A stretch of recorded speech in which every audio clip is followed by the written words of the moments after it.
Saya memutuskan untuk menyatakan berhenti dari jabatan saya sebagai Presiden Republik Indonesia.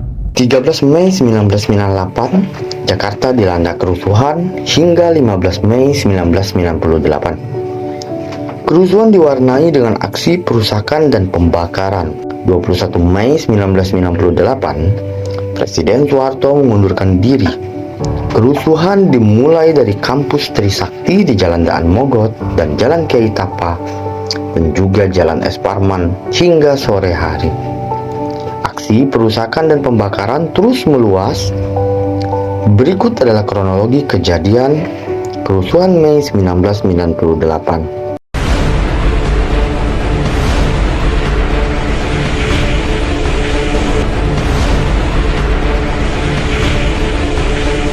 Pada 13-15 Mei 1998, terjadi kerusuhan yang sangat besar di Jakarta yang dikenal sebagai kerusuhan Mei 1998. Demonstrasi besar di Jakarta ini bukan yang pertama kali. Demonstrasi ini terjadi setelah ada kerusuhan yang pecah di Sumatera Utara pada akhir April sampai awal Mei di tahun yang sama. Gelombang demonstrasi besar di Indonesia pada saat itu merupakan dampak dari krisis finansial Asia yang sebenarnya terjadi mulai tahun 1997. Pada zaman itu, banyak perusahaan-perusahaan yang bangkrut, jutaan orang tiba-tiba dipecat dari pekerjaannya, 16 bank dilikuidasi atau dibubarkan, dan proyek-proyek besar negara juga dihentikan. Nilai tukar rupiah terhadap dolar juga hancur. Dolar yang awalnya 2.500 berubah menjadi 11.700. Dan dalam hitungan beberapa hari kembali melambung sampai ke angka 16.000. Lonjakan harga dolar terhadap rupiah jelas berdampak pada harga sembako dan segala macam bahan-bahan kebutuhan sehari-hari. Akibat krisis ini, bahan-bahan pokok yang ada di pasar swalayan sama pasar tradisional diserbu sama pembeli. Karena muncul isu bahwa akan ada kelangkaan pangan. Sembako-sembako di pasaran ludes dalam sekejap. Akhirnya krisis ekonomi yang sedang terjadi itu memicu rangkaian aksi demo di sejumlah wilayah di Indonesia. Salah satunya adalah demo yang dilakukan oleh mahasiswa Universitas Trisakti. Pada tanggal 12 Mei 1998, sekitar pukul 11 sampai 13.00, ribuan mahasiswa Trisakti melakukan aksi damai di dalam kampus. Setelah itu, mahasiswa mulai turun ke Jalan Es Parman dan hendak berangkat ke gedung MPR DPR. Pukul 13.15, para mahasiswa sampai di depan kantor Wali Kota Jakarta Barat. Melihat segerombolan mahasiswa di depan kantor tersebut, membuat aparat polisi menghadang laju mereka. Setelah itu terjadi perundingan antara pihak polisi dan para mahasiswa. Kesepakatan yang dicapai ialah para mahasiswa tidak melanjutkan aksi unjuk rasa ke MPR DPR. 15 menit setelahnya, pukul 13.30, para mahasiswa melakukan aksi damai di depan kantor Wali Kota Jakarta Barat. Kondisi dan situasi saat itu dapat dibilang masih sangat tenang. Tidak ada ketegangan sama sekali antara pihak aparat dan mahasiswa. Pukul 16.30, polisi mulai memasang garis polisi dan meminta para mahasiswa untuk memberi jarak 15 meter dari garis tersebut. Tidak berserang lama, pihak polisi pun meminta agar mahasiswa kembali ke kampus. Tanpa ada ketegangan apapun, mahasiswa membubarkan diri dengan tenang dan tertib. Namun tiba-tiba terjadi tembakan dari arah belakang barisan mahasiswa. Mendengar suara tembakan tersebut, para mahasiswa lantas berlarian dan berusaha menyelamatkan diri. Para mahasiswa berusaha berlindung dengan masuk ke dalam gedung-gedung kampus, sementara aparat masih terus menembakkan senapannya. Puluhan gas air mata juga dilempar ke dalam kampus. Sekitar pukul 17.15, situasi kampus sangatlah mencekam. Beberapa korban jiwa juga berjatuhan. Salah satunya adalah 4 mahasiswa Trisakti yang tewas karena tertembak. Keempat mahasiswa Trisakti tersebut adalah Elang Mulia Lesmana, Hafidin Royan, Heri Hartanto, dan Hendiawan C. Pada tanggal 13 Mei 1998, pukul 10 pagi, mahasiswa dari berbagai kota, yaitu Jakarta, Bogor, Tangerang, dan Bekasi, berdatangan ke Universitas Trisakti untuk menyatakan belasungkawa. 2 jam setelahnya, pukul 12.00, kerusuhan massa mulai terjadi di Jakarta. Berbagai aksi perusakan dan pembakaran bangunan serta kendaraan bermotor terjadi. Mulanya kerusuhan terjadi di kawasan sekitar kampus Trisakti, tetapi aksi perusakan dan pembakaran meluas hingga ke kawasan lainnya. Pukul 1.30 dilakukan jumpa pers yang dihadiri oleh Pangdam Jaya Maijen TNI Sapri Samsudin di Mapolda Metro Jaya. Selain itu, hadir juga Kapolda Maijen Hamaminata, Rektor Universitas Trisakti Profesor Dr. Mudanton Murtejo, dan 2 anggota Komnas HAM AA Baramuli dan Bambang W. Soeharto. Pada tanggal 14 Mei 1998, aksi kerusuhan yang awalnya hanya terjadi di Jakarta mulai merambah ke kota-kota lainnya, seperti Bogor, Tangerang, dan Bekasi. Pembakaran, perusakan, serta penjaraan toko dilakukan oleh massa. Kota Bogor, Tangerang, dan Bekasi saat itu sudah lumpuh total.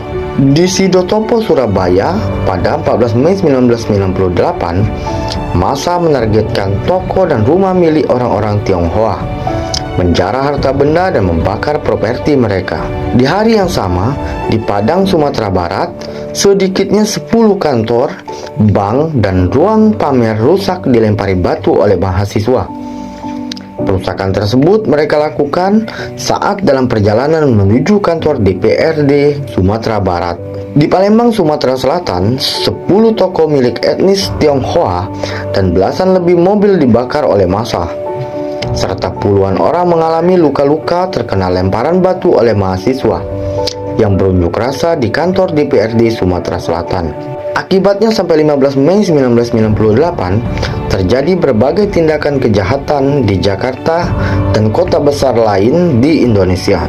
Ribuan toko, gedung maupun rumah-rumah dibakar dan dihancurkan, khususnya pada mereka yang beretnis Tionghoa. 15 Mei 1998, Presiden Soeharto yang mengetahui peristiwa kerusuhan Mei 1998 bergegas kembali ke tanah air dari Kairo. Waktu itu muncul isu bahwa Presiden Soeharto bersedia untuk mundur dari jabatannya. Akan tetapi berita tersebut langsung ditepis oleh Menteri Penerangan Alwi Dahlan. Presiden Soeharto membantah bahwa ia bersedia mengundurkan diri. Namun, jika kepercayaan masyarakat terhadap Presiden Soeharto sudah hilang, maka Presiden Soeharto bersedia untuk lengser dari jabatannya. Pada 18 Mei 1998, proses pendudukan gedung DPR MPR RI dimulai. Dengan komitmen dari kontingen para ketua lembaga formal kemahasiswaan Jakarta yang tergabung di Forum Komunikasi Senat Mahasiswa Jakarta untuk bermalam di gedung DPR MPR RI sampai pimpinan Dewan memastikan pengunduran diri Soeharto dari kursi kepresidenan RI. Pada sore hari tanggal 18 Mei 1998, kontingen berhasil menemui pimpinan Dewan bersama komponen-komponen aksi lain dan mendapat pernyataan dari Ketua DPR MPR RI saat itu Harmoko yang menyerukan pengunduran diri Soeharto. Pernyataan ini disambut positif oleh para anggota kontingen, tetapi bagaimanapun ketika komponen-komponen aksi lain memutuskan untuk pulang, pada 19 Mei 1998, mulai pagi hari secara bergelombang berdatangan ribuan mahasiswa dari kampus-kampus yang para ketuanya telah lebih dahulu bermalam di gedung DPR MPR RI pada hari sebelumnya.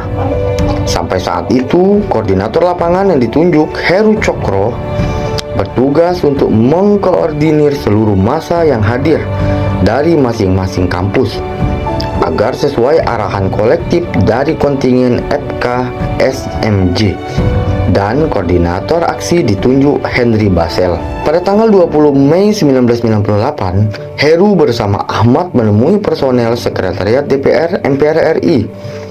tidak berani memutuskan untuk memberi izin penggunaan ruangan sidang paripurna, personel sekretariat ini pun mengantarkan Heru dan tim menemui Sarwan Hamid, Wakil Ketua DPR MPR RI pada saat itu.